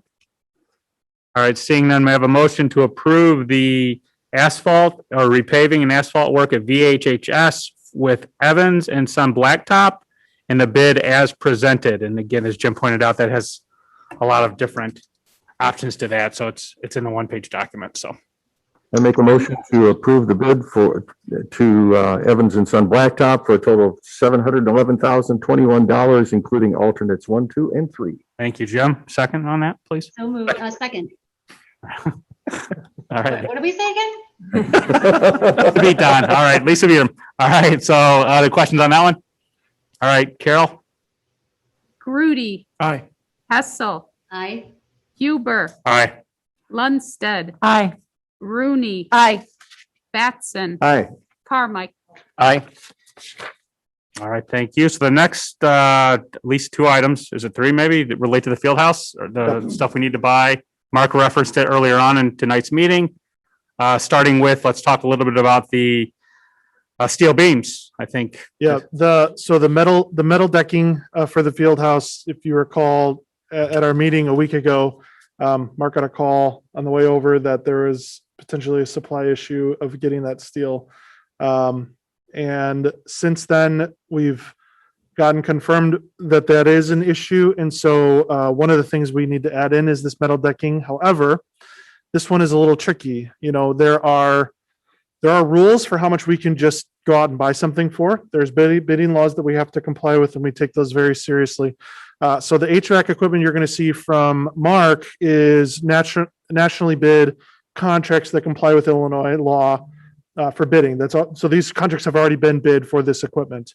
But there is no such thing for the metal decking. That is too custom. And so so we've looked at that, and the prices that we're estimating is about 40,000, we think, to do this. Mark has a proposal for that. However, looking at the law, it's a little tricky. And so our talking through with our attorney, there are a few exceptions to the bidding requirement.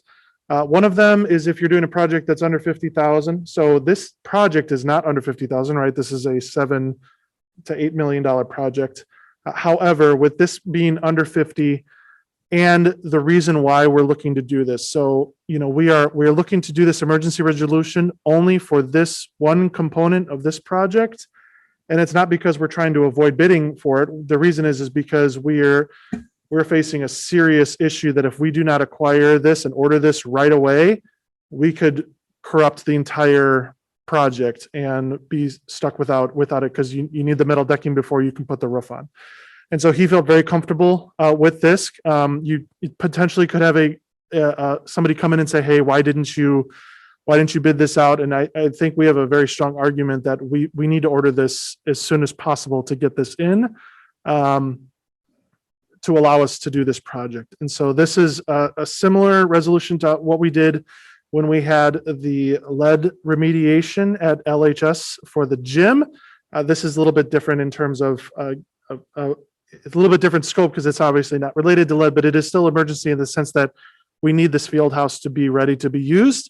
And the attorney felt comfortable with us utilizing the resolution in this way. So, and to be clear, this is not a bid stringing type thing, because we're going to still take action on the big project. Absolutely, yeah. Right? That's kind of the point. The action for typically the reason why people bid string or do any of that is to avoid bidding. Oh, no, we're not doing that. We're not doing that. Right. We're taking one component and doing this because of just these unique Timing issues, circumstances. yeah. Just one question. So I know we're not going through the official bidding process in the interest of time here, but is it possible we could get multiple quotes for the actual steel? So that's the part of the problem, is because there's not a ton of suppliers for this kind of a thing. So we do have the quote. However, the quote is pretty much exactly what they estimated it to be. Gilbane checked the records. Yeah, they checked. So when we got the quote, we're like, okay, like, Okay. we need to know, like, how do we get multiple quotes? Like, it's going to be a little bit difficult to get this. They looked at the what they estimated for it, and it was pretty dead on. Okay. With what they estimated. So we felt pretty comfortable with the quote we got. Do we have to read the whole resolution? No. Or No, we'll make a Can we say motion. as submitted, Dan? is Just adopt the resolution. Yeah, so again, I think we've all probably had the time to read the two-page resolution.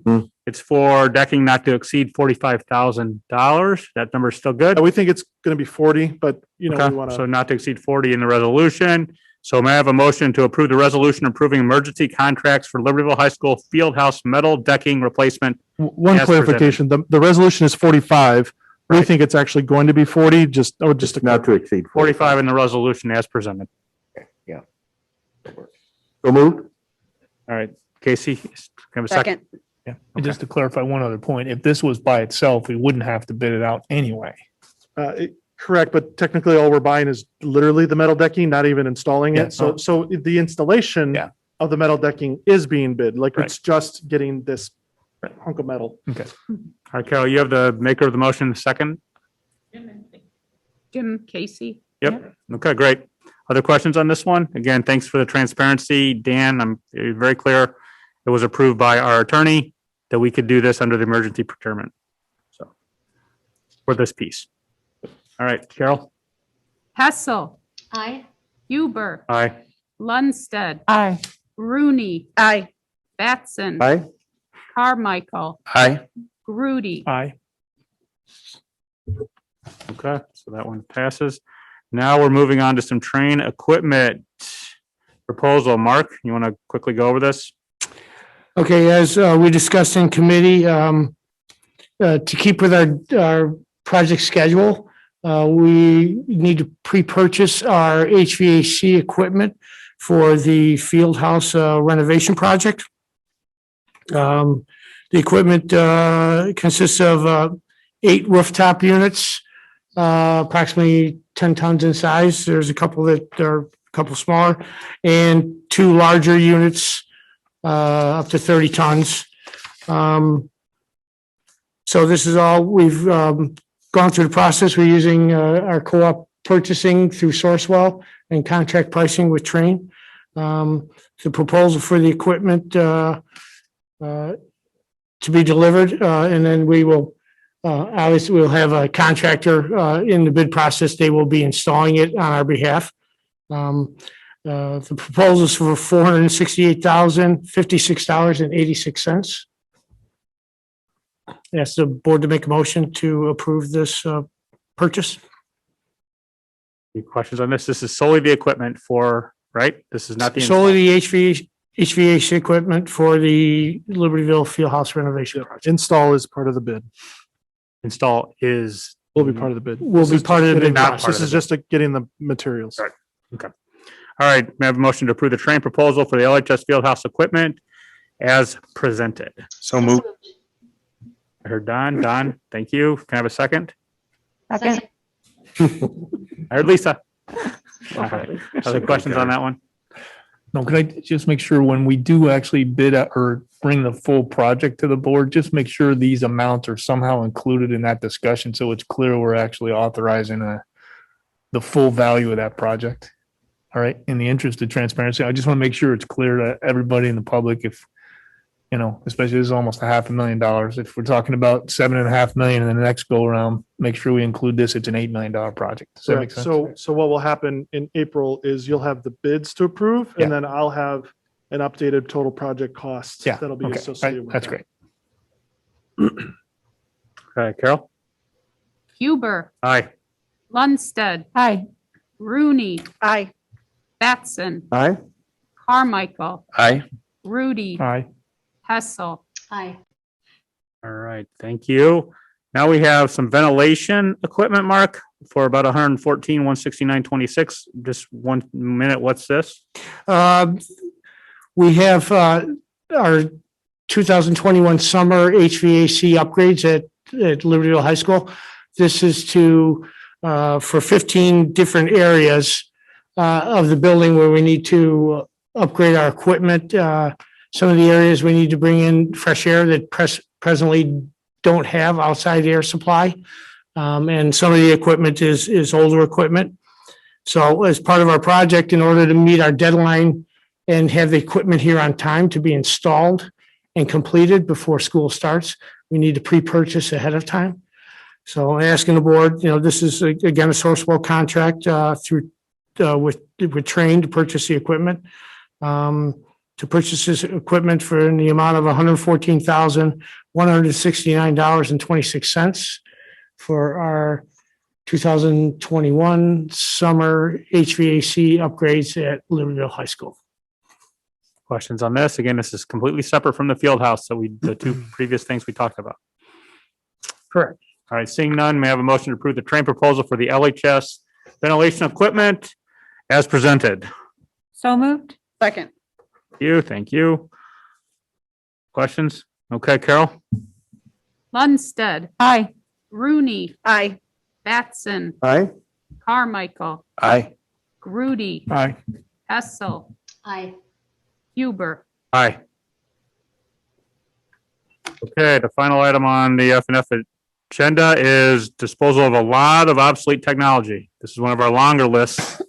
Yeah, Mick does this a few times a year, putting this together, and he's on here. So hi, Mick. I'm sure he's very excited for this. So he takes these disposals very seriously and researches where they go and everything. So this is his list for a few pallets. I think he might have even said this is a smaller list than normal. This is the equipment that he's recommending to dispose of and scrapping using that company that he mentioned and provided some other information in the packet. Okay. You good? Everybody, board members ready to get rid of 26 pages worth of equipment? 25 pages? All good. Okay, so have a motion to dispose of the obsolete technology and equipment as presented. So moved. Thanks, Jim. Second. Thanks, Don. Okay, other questions? Okay, Carol? Rooney. Aye. Batson. Aye. Carmichael. Aye. Grudy. Aye. Hessel. Aye. Huber. Aye. Lundstedt. Aye. Anything else for? Just a quick comment about that. Once again, they've done a great job of handling the environmental safety that's associated with disposing of equipment that has lots of heavy metals in it, and there's lots of unscrupulous vendors out there. So I just want to thank the administration for finding a group that includes their environmental documentation. Mm-hmm. Thanks, Mick. Yeah, thanks, Mick. Yeah, thanks, Mick. Mick and the tech. And thanks to Don for bringing that up. He's really been in charge of sustainability. So thanks for reinforcing that, Don. Anything else? Seeing none, we will move back to Dr. Grudy. Okay, no IASB, CEDAW, Karen? Yeah, a couple things. First of all, Superintendent Donnan of CEDAW reported to the CEDAW community on February 26th that the ISBE complaint that was filed by the Office of the Governor in November of 2019 regarding the use of isolated timeouts at CEDAW. CEDAW has now resolved all the necessary revisions required and the complaint has now been dropped. And I don't know if you guys remember a year and a half ago, we talked about this a bit.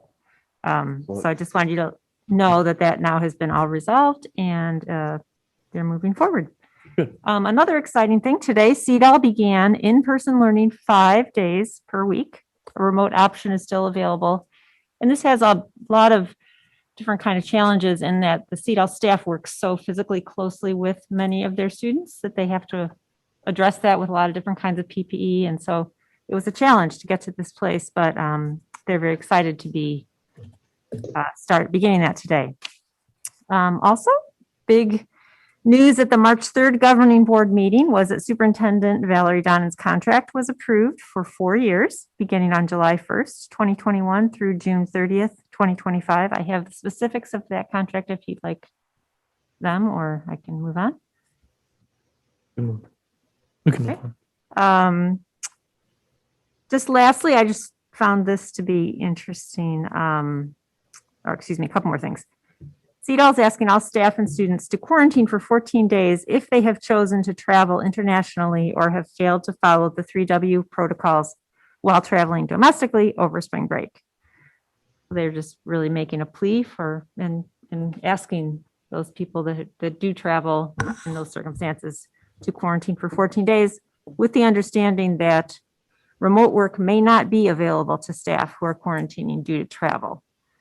So with all those things in place, they're asking people to make good decisions. And they also have announced that in-person ESY, which is extended school year or summer school, kind of, has been approved for June 15th through July 15th, Monday through Thursday morning. So their community is really starting to come together again, and they have a lot of challenges to surmount. That's So, great. Karen, lots I'd of just news. make one comment. sure. I'm really glad that the board approved Val's contract because Val is phenomenal. And the executive director there is phenomenal. And she is the one that really started the conversation to change some of the practice there several years ago. And that was not easy. So I think it's a good thing for all the CEDAW districts that Val is going to be. Yeah, I would just wholeheartedly agree.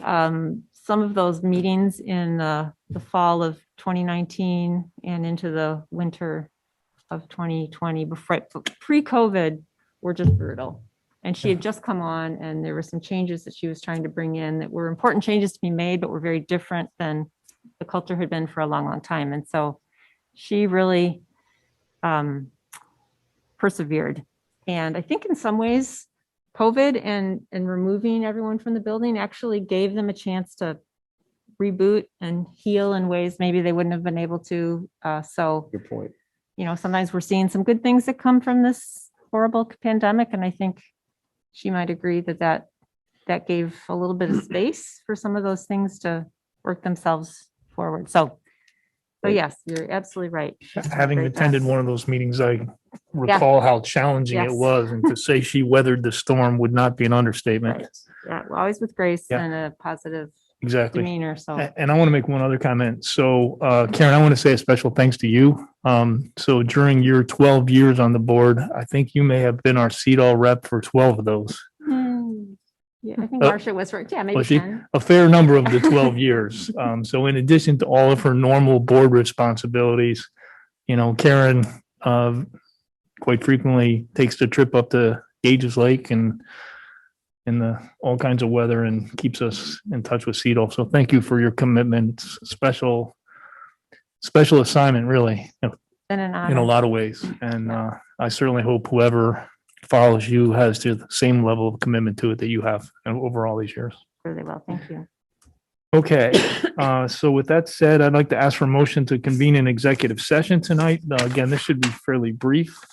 Topic is employment of an employee, 5 ILCS 120/2C1. Before we convene Yeah. in the executive session, What's that? move to convene in executive session. Second. Yeah, let them know. We're planning Yeah, on voting I will. on something. All right, did you want to say something? Yeah, before we go, you can go ahead and. All right. Any other discussion on the motion? If not, roll call, please. Batson, Aye. Carmichael, Aye. Rudy, Aye. Hessel, Aye. Huber, Aye. Lundstedt, Aye. Rooney. Aye. So my question is, do we keep on the iPads or on the? Brian's going to tell us what to do. Yeah, hang on one second before we get to that though. So just for everybody to know, so when we come back, we will take action after the open session. All right, again, it'll be under item 11. Okay, You can just leave them there. We're gonna go over to the ARC, right, Bo? Yeah, so, and then I will bring over, a, computer so that Lisa can chime in with us, so. But we leave them on the meeting? We don't sign off. We just leave them on the You meeting? can leave them on if you want. You Yeah. don't have Yeah, to. let's just, Yeah. Yeah. we're fine.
Lisa, Right, you there? got Lisa on? Yep. I do. Okay. Is there a motion Hey. to return to open session? So moved. Second. Second, any discussion? Roll call, please.